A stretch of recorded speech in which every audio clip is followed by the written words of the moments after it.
Hello and welcome to Chris Plays Retro. This week I'm going to show you one of my absolute favourite games called Thrust. It was on the ZX Spectrum, Commodore 64, and various different things, but I'm going to show you how I know how to play it easily through your browser. Look for something called JBacteria, which is the smallest JavaScript Spectrum emulator apparently. So you do that, click on it, search for it, so be it, and scroll down to find Thrust. It should be gone past it. There we go, we've got Thrust and Thrust 2. Thrust 2 wasn't quite as well received, but Thrust was excellent. I'm going to try and turn the volume down because the opening music, as was it read to the game, is pretty. It'll just kill you if you've got headphones on essentially. So let's do that. Right, redefine the keys. Yes, we do want to redefine them. So A for left, D for right, thrust, which is going forward there. Fire, let's do that, spacebar for that, and then shift for pick up shield. Do whatever you feel comfortable with. Press any key, but it's one. Right, so I'm pressing W here to thrust. I've just shot a gun that was off screen there. You'll have and then I'm pressing the shift key over this fuel canister.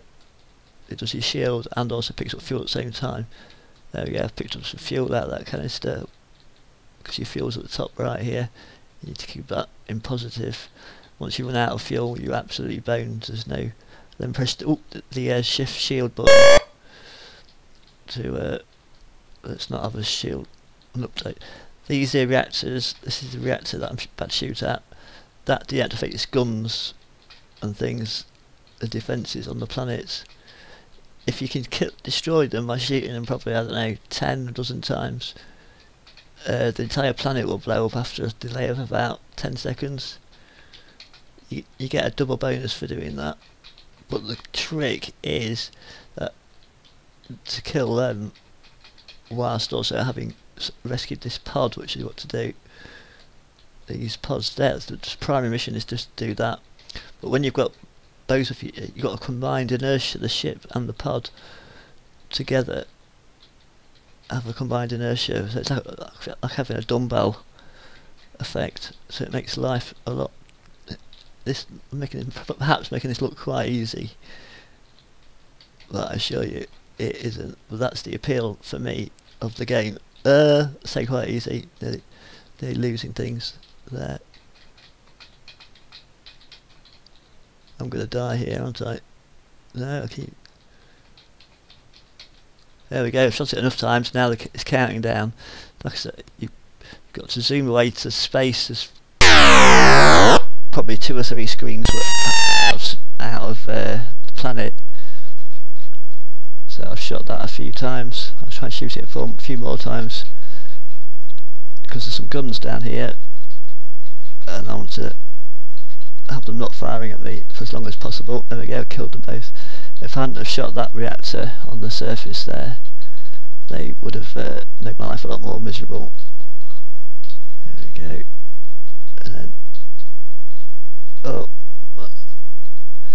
you can only pick these pods up within a certain radius. There we go. Down to 900 odd fuel, so I'm not going to be faffing around trying to kill this reactor radiator. So we go, keep heading up. Lives 2, lives 3. I think you must have got a bonus life at 10,000 score. Just holding down the shift button there that I defined for the shields pick up. You could conceivably shoot this reactor here. I will do it as I'm near it, just because there's a gun here. Oh, which I've got to kill. And there's a gun that's past this fuel. Oh, I've shot one fuel there, but I've killed the gun. So it's probably worth it just to get on with it, because there was a gun just here. I'm trying to show you with the cursor at the same time. There we go. Right, so you press shield button, because there's a lot of guns just off screen here, which that's the one killed. Oh dear, that was bad. That was really bad. There we go. There we go. It wasn't as bad as I made that. Right, I'm going to pick this fuel up now before I've got the pendulous pod hanging over me. It's a bit more marginal whether the amount of fuel you spend hovering to pick that fuel up, it benefits you more than that's quite easy, because what happens is your momentum builds up, so it takes more and more effort to slow you down. So if the screen decides to scroll at the same time, you can get yourself in a situation where you can't accelerate quickly enough. This is where you earn your money as pilot. Oh, that's it. A shame. Oh, I'm going to have to decide to leave that fuel, I think, because that was the fuel I thought I'd gone back for. So this is World 3 that we're just beating. So it's a decent demonstration of why I like this game. It's very, very tricky, but very rewarding once you can play it.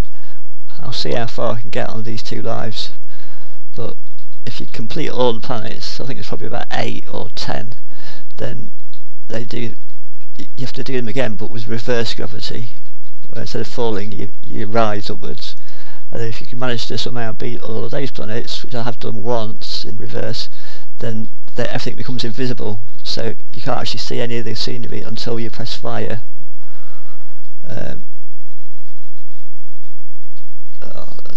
This is probably the limit of my skills, having not played this game for probably about 20 years, outside of just having had a couple of games before I started recording this video. I assure you, this game is actually pretty damn hard.